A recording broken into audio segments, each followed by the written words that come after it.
C'est juste ça. À partir de là, je considère l'échec comme une étape nécessaire vers quelque chose de mieux, soit pour moi, soit pour mon activité. Donc, c'est pour ça que je dis toujours que j'aime transformer la peur d'échouer en joie d'expérimenter, parce que pour moi, j'ai aucun problème avec l'échec, j'ai pas de problème avec la peur d'échouer. Au contraire, je trouve ça trop bien. Enfin, pour moi, c'est un jeu. Mm. C'est pour ça que je me suis vraiment focalisé sur ça pour aider les personnes à transformer ces peurs-là parce qu'elles sont très présentes. Donc j'ai pas de souci avec ça. Et tu as raison. La problématique avec ces peurs-là, c'est qu'en fait, plus on reste dans notre tête, plus on se construit des images mentales, des représentations mentales qui vont nous pousser à de l'incertitude. Et Mm. parce que du coup, ça va créer de la confusion, un brouillard. Et ça, le cerveau, il déteste. Et c'est pour ça qu'on passe par l'action. Passer très vite à l'action. Parce qu'en fait, vous n'avez plus le temps de douter. En fait, on se rend pas compte à quel point l'action, c'est enivrant. Ouais. C'est vraiment enivrant. Mm. C'est vraiment l'action appelle l'action en fait. Moi je dis toujours la motivation, elle vient, enfin la, moti- la, la motivation vient de l'action quoi, et pas Ouais. l'inverse. Faut Ouais. pas attendre d'être motivé pour passer à Non, l'action, c'est l'action clairement. Ouais. qui amène de la motivation. Mm. Et ça c'est une clé de ouf quoi. Et c'est pour ça que moi je base tous mes accompagnements là-dessus, sur le passage à l'action, parce que je sais à quel point ça marche. Alors comme moi je suis un truc, enfin comme je suis coach, mais surtout j'accompagne les personnes sur ces thématiques-là. Assez rapidement, j'ai essayé de justement d'appliquer des mécanismes comme ça d'auto-coaching ou en tout cas de me questionner sur toutes ces choses-là pour avancer. Mais c'était difficile. Et ce qui était difficile, et c'est là que je veux toucher du doigt la difficulté dans l'échec, c'est pas tant c'est pas le résultat, le fait de ne Mm. pas avoir un résultat, parce que ça finalement, le résultat même quand on l'obtient en fait, c'est quoi l'étape d'après quoi? On Ouais, avance c'est toujours. ça. C'est toujours ça pour moi, c'est encore un autre souci. Mais ce qui est difficile, c'est plutôt ce sentiment de culpabilité, de honte qu'on a vers soi. Et cette dégradation d'image de soi. Mm. Et d'estime de soi, du coup, derrière. L'image de soi étant la composante de l'estime, en partie. Du coup, l'échec, et c'est ça qui peut faire douter, Ouais. c'est que du coup, peut nous amener à dégrader notre propre estime, et donc à douter de soi, en fait.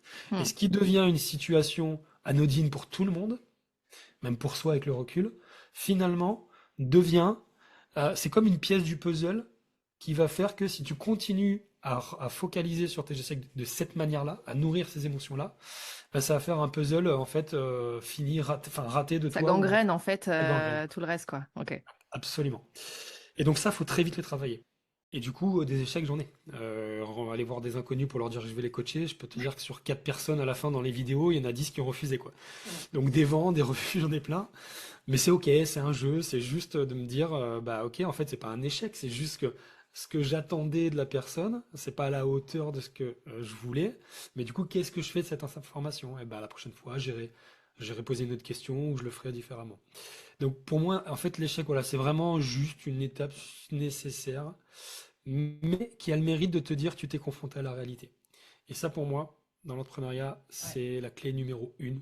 On a beau entendre tout ce qu'on veut. C'est celui qui va réussir, c'est celui qui s'est confronté une fois de plus que l'autre à la réalité. Et c'est pour ça que le Mm. perfectionnisme, à la fois, ça peut être une force, parce que ça permet de faire des choses de qualité, et à la fois, ça peut être un gros problème, c'est que tu cherches à atteindre quelque chose qui n'est pas possible, parce qu'en fait, seule la réalité te dira si Ouais. c'est bien ou pas. Mm. Et par ailleurs, je le dis pour les perfectionnistes, la perfection, c'est chiant. Alors arrêtez. Cherchez plutôt la perfection, les erreurs, l'authenticité, c'est ce que les gens veulent. On aime ça aujourd'hui. Mais bref, digression.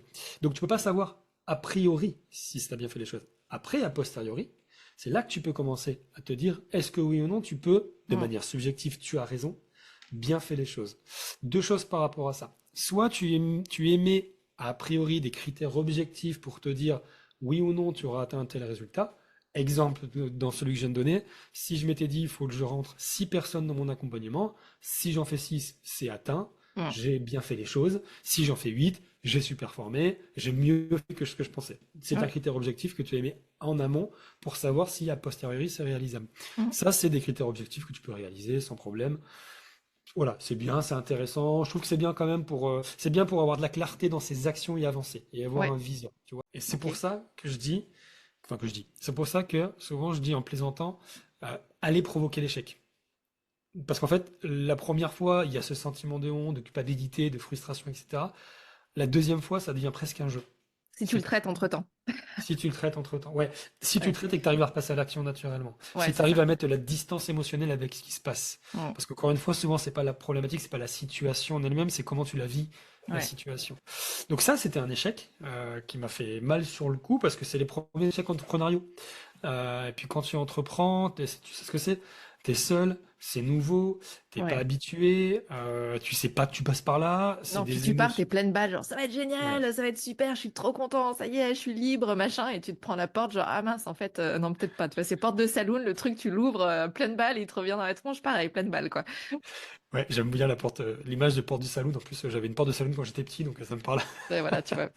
Mais c'est exactement ça. Et puis en plus, avec tout ce qu'on voit sur les réseaux, et on contribue, on y contribue aussi. Il faut pas Ouais, ouais, jeter la tout à pierre à ceux fait. qui font Ouais, ça, ouais, mais bien sûr. on y contribue. Il y a des rêves, il y a des croyances. Bon.